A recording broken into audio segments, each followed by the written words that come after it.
Alléluia. Alléluia. Témoignage pour Yangai. Tango tokutana kina papa, tango kuma lisika. Ni epai na mona papa Sami. Namoni papa Sami, namoni épée, namoni flamme, moto. Vraiment, j'étais sur les combats. Et pas les combats, il y a qui. Les combats, ils sont basés dans la bataille et les francs-maçons. Ici, il y a un wa ayebi. Solito kutana papa te kasipe, la télé boyete kasipe de l'italité. Ba combat ou ba combat. La kepe pa ya basango. Achète ceci, j'ai acheté. La si la somba sultane, il y a mon paix, il y a moi. Je crois que c'est la sultane qui est la plus moins chère, 45 000 pour la délivrance. Mais nous sommes là. Donc, ce qui m'a coûté à la gana papate, ils en passent. Mais Nathan, que de l'Osambo, je ne savais pas que papa a été formé parce qu'il y avait un combat devant. Il m'a formé pendant 2 semaines. Dans la pointe noire. Donc, dans le programme, il y a un monde invisible, il était question. Moi, là, il y a un boti. Akinazemi, tata formation, Ali à moi, là, Nazemi, Mobali, ou Patie Zemi. Alexandre, moi aussi. C'était dur, je ne dormais pas. Naobenga papa, papa, qu'est-ce que je veux faire? Maman Samela Kaka. Vraiment des combats. Nana monate na vie avec des grands maîtres. Mais il y a un grand maître qui est au-dessus des grands maîtres. Comme on a dit, Tata Sami Massam. Alléluia. Alléluia.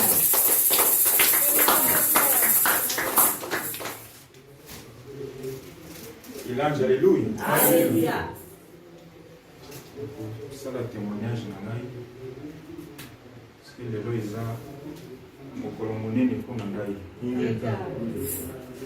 Moni papa alobaki kozala mystique eza eloko moko eza ngolu nzambe asalaka mpona moto te.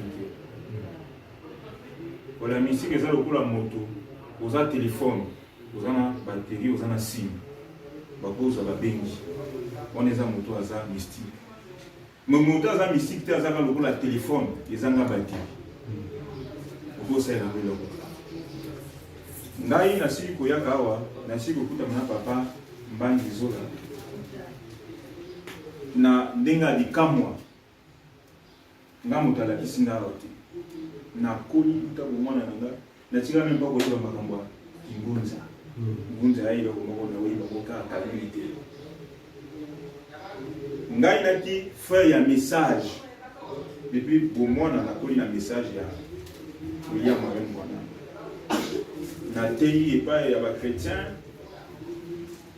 nasali kutu église nayebani mabe te na monde ya bakretien kuna. Mais kaka nzambe oyo ya bible oyo nga nayi kosambela à travers ya baconnaissance oyo nga nazotanga bible wana nde ezwi ngai elakisi nga ke yo place na yo origine na yo eza awa makambo tozosala moto atei nga te nzambe ye monga na mosala nzambe akomi kolakisa mpe naza moto moko naza ordinaire te nazozwa barévélation moko nzambe akomi omema ngai déjà na borigine navoni bino komokanisa bokoko nakomocomprendre nga biloko tozosala oyo nga don na nde eza oyo te nga naza moto ya molimo. Nzambe akomi kotransforme nga akomi kosala biloko ya minene na kati na nga me naza komiyeba te nakokende mwa mokuse parce que soki nabi naloba makambo koloba eza ebele mais ndenge nakutani na papa Mbangi ndenge balobaka les enfants de Dieu sont conduits par l'esprit de Dieu.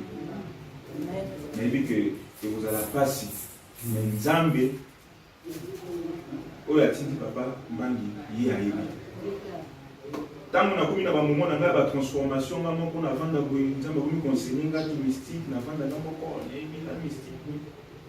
Ensemble, on a un ministère est-ce que vous comprenez là? C'est pas grave.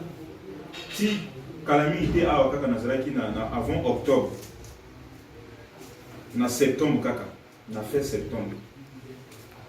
On a eu comment on a nzamba la tinga moto moko boye lokola moi religion moko boye yakaki ezaki eloko moko asika donc azaki le cas d'étranger moto moko azaki na puissance makasi un chef religieux quoi puissance makasi ya yiwana mais donc ngai il fallait na l'équipane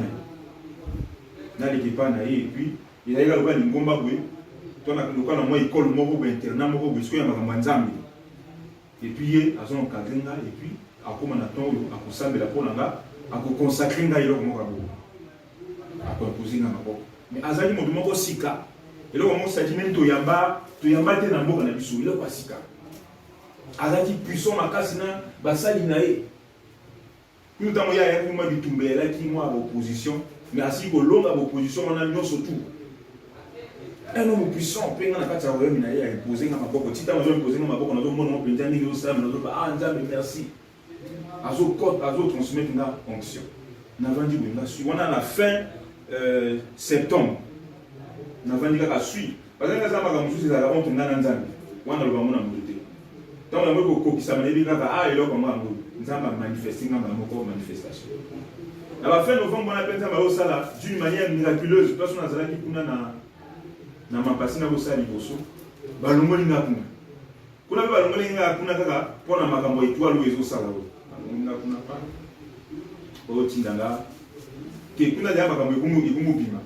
on a début octobre.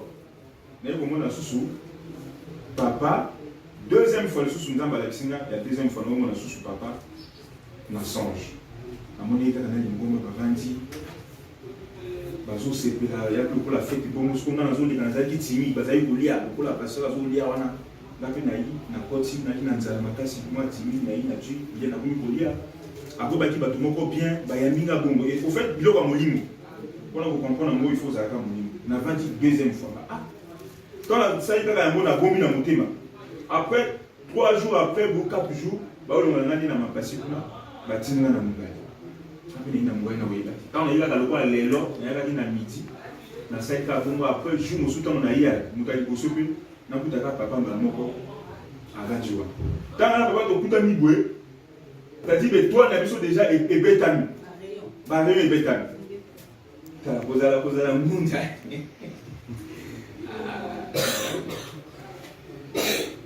papa tanga moni nga kaka boye papa comment se fait toi di biso mibale moninga mosusu azoyaka onga na yo relife ye papa azokipe donc papa moninga papa boni bilobela sucre on peut monter ndenge nini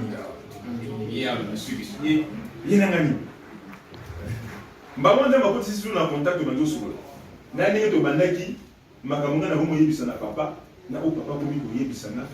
Donc ça dit eloko mo le kani na molimo wana donc contact mo le kani na molimo wana maman na comprendre vision. Motonga na mona ki yo. Papa m'a dit ko fungola na esprit. Ngaki ba vision na tunda ma pesa kinga ya liboso na ali bali to na principe na papa mosusu ya bali za kina message. Ils allaient me concerner papa. Papa dit moi même Aïbi. Donc on a passé un message en mots et puis papa passe à toi qui sous moto mon soupé à l'obé la qui a message en mots. Pour faire à passer qui message en mots. Donc papa va dire à Kanisinga na même au message au nzamba la kisanginga na nino ya libale. Du coup on a papa contact d'esprit ça. Et ça le voilà ninga nzamba tinda qui Paul et pas un moto yo. Assemblée qui pour d'ailleurs pour na alongo la des kai. Ndi ya mwana na il faut comprendre. Gambo na za prédicateur bonene na makambo ya na kati ya kibonzanga Yesu na kota na kina makambo ya na koti nzambe moka bene conseiller il est difficile les affaires et donc conseiller tala kibonzanga na biso o to ba nzambe ampungu ndenge nzambe amila kisaki na bakoko na biso on dit bato ba pesa image ya mabe nzambe ko conseiller tala yo mission na pesi yo oza yoza moto mystique oza moto molimo parce que dans la kuna o lati ba cravate bani mo les abiloko na yo ti yo depuis au monde na yo oza moto ya molimo nzambe akomi conseiller nga tala kibo nzambe na bino oyo eza ya vrai yesu aza moto nzambe atindaki kuna mpona bamidele biso epai na biso nzambe na biso ya fungu tulenge oyo abatela bakoko na biso oyo amimonisama ti lelo azokontinue mosala na ye nzambe oyo atindaki kimbangu tata kimbangu fungu kimbangu kino lelo azokontinue mosala na ye lelo ayi na forme ya tata Sami Masamuki nzambe alobi na ngai place na yo nde yango epi biloko tozosala lelo oyo eza eloko moko nzambe asi amonisaki yango oyo yango nga nalobi destin ya nzambe na moto nakoki koéchappe yango te oyo nzambe aponi mpo na nga oyo nzambe asali mpo na nga ata nga na kimi me nzambe akotikala kaka kokokisa yango yango nayaka koyeba position na ngai le reste wana makambo eza ebele déjà wana eza nga kosalaki ngunza mais sauf nayebaki naza ngunza avant de nous avoir poussé sultan tchaka pour ça mais nga tena ndako ko changer donc moko mana donc na ba signe mwana ibili makambo yo sala makati donc nga na kuta ngana na papa ako fungula kaka bimwa aba ka usala ka bino mona ka bimale mona ka oyi bozo ibata afungula kaka bimwa donc ya bana akumisi nzambe makasi et ko na bino ba yo boyi ya liboso et vous avez la facilité mais soki eloko to sala les vérité soki za nzambe nzambe wana mpo moto leno oyo ayi na lolenge ya tata Sami ye moko akosala mosala papa Mangizola aza motindami ya nzambe